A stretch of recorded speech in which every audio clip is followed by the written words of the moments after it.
Hi again, everyone. Scott Player Popcorn Fan here, and in this video, got some nice little bit of Chucky news for all of you, for all you Chucky fans.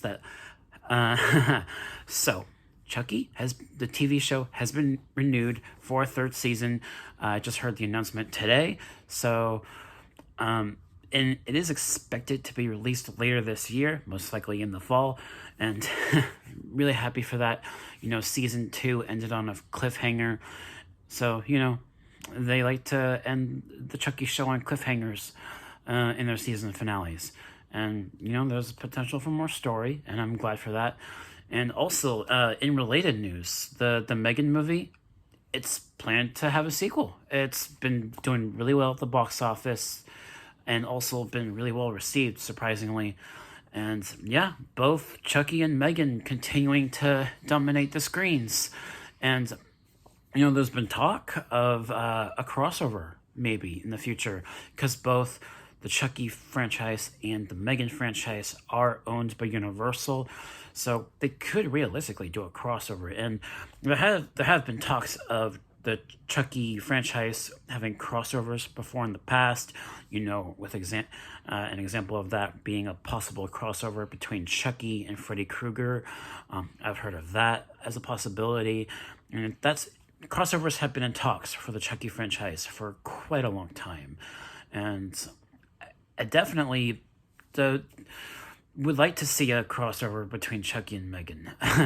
As I was saying with my buddy Sean after we saw the Megan movie, which character would win? Who would be the better fighter? Most likely Megan, because she can analyze Chucky's moves because she's an AI, and she can learn. And even though Chucky does have his voodoo magic that he can use as well, it's rather interesting. Even though Chucky has a lot more experience as a killer doll, because he's been around for much longer. But Megan is also, like I said, an AI robot doll, so it would be kind of interesting to see that kind of clash between the two of them.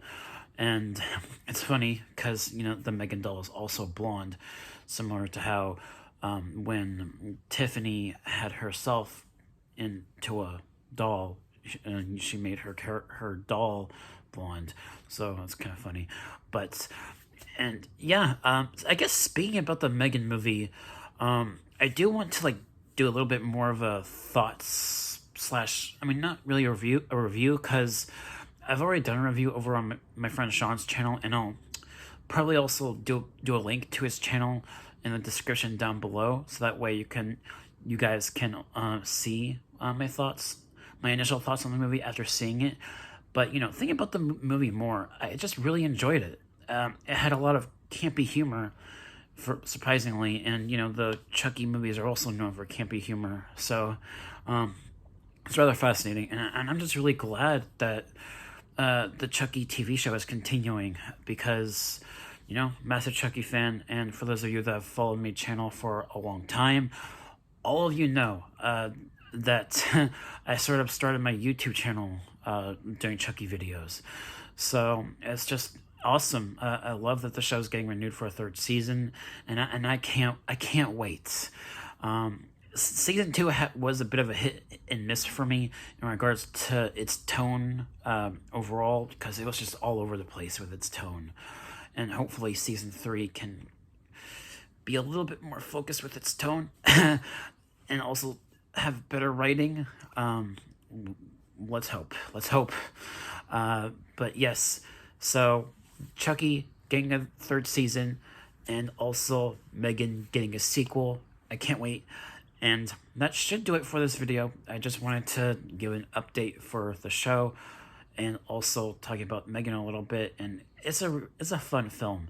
I definitely think that's a movie that a lot of people can relate to, as I've said with Sean over on his channel when I did my initial review. And yeah, I think my grade for it still stands. It's an A-. Definitely a pretty solid film, and even though it does have it has a similar story to other movies, like I've said, it's kind of ripping off the Chucky remake a little bit, because in the Chucky remake, Chucky was an AI robot doll in that as well, and also there's a corporate aspect to the Megan movie, and for those of you that are massive Chucky fans, you guys will know that Child's Play 2, Child's Play 3, the original sequels to the original film, also had a little bit of a corporate element in the beginning of those films.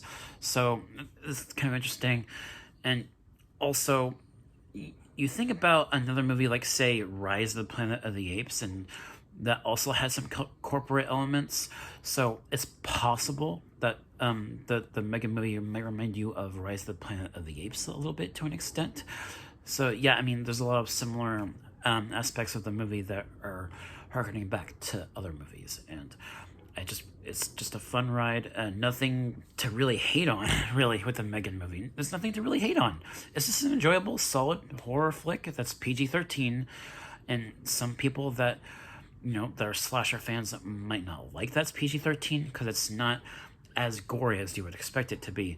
And I'm curious if they do a director's cut of the Megan movie with more gore. So like if they re-release the Megan movie like on Blu-ray or something, and it's a director's cut, I would definitely want to check that out to see what's different in regards to the violence, to see if they added like more blood and gore. If the Megan movie does get a director's cut that's like unrated, that would be rather interesting. And yeah, that should do it for this video. Thank you guys so much for watching, and as I've said before, I'll probably do my episode 1 review of The Last of Us most likely tomorrow, because I don't get off until really late tonight for work. But yeah, most likely my Last of Us episode 1 review will be tomorrow, and then also season 3 trailer for Mandalorian. I will do a reaction for that. If there is a trailer released tomorrow, I believe there is, which is funny because both Mandalorian and Last of Us star Pedro Pascal. Rather interesting. But yes, alright guys, thank you guys so much for watching, and I'll catch you all in the next video. Peace.